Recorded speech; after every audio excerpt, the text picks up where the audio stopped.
ઓરીનું account જોયું છે તમે કોઈ લોકોએ? તમારે જો સારું ઇન્ફ્લુએન્સર બનવું હોય, સારું કન્ટેન્ટ ક્રિએટર બનવું હોય કે પછી લાઈફની અંદર પણ પોઝિટિવ માઇન્ડસેટ અપનાવવો હોય તો એકવાર ઓરીને ફોલો કરી જુઓ અને ઓરીનું અકાઉન્ટ જુઓ. એક્ઝામ્પલ આપું એક. ઓરીને એક ઇન્ટરવ્યૂમાં એવું પૂછવામાં આવ્યું હતું કે તમને છોલે ભટુરે ભાવે છે કે નહીં, તો ઓરીએ એવું કીધેલું કે ના, મને બિલકુલ નથી ભાવતા. તો આ વસ્તુ ઉપર એક પેજ છે, એણે રીલ બનાવી હતી કે मीठे को कैसे छोले भटूरे पसंद आएंगे ऐसा.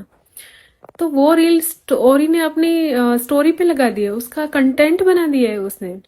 दूसरा एक एग्जांपल मैं देती हूँ. एक बार ओरी जो पेपराजी होते हैं उसकी फोटो खींच रहे थे, तो कोई उस पे गलत कमेंट करके धक्का मार के गया ओरी को. तो ओरी ने पेपराजी को बोला कि ये वीडियो मुझे सेंड करना, मैं अपलोड करूंगा. मतलब हर एक चीज से, क्रिटिसिज्म में से भी ये कंटेंट निकाल के ला रहा है और इतना पॉजिटिव माइंड सेट है उसका. अगर आप उसका अकाउंट फॉलो करोगे तो आपको पता चलेगा.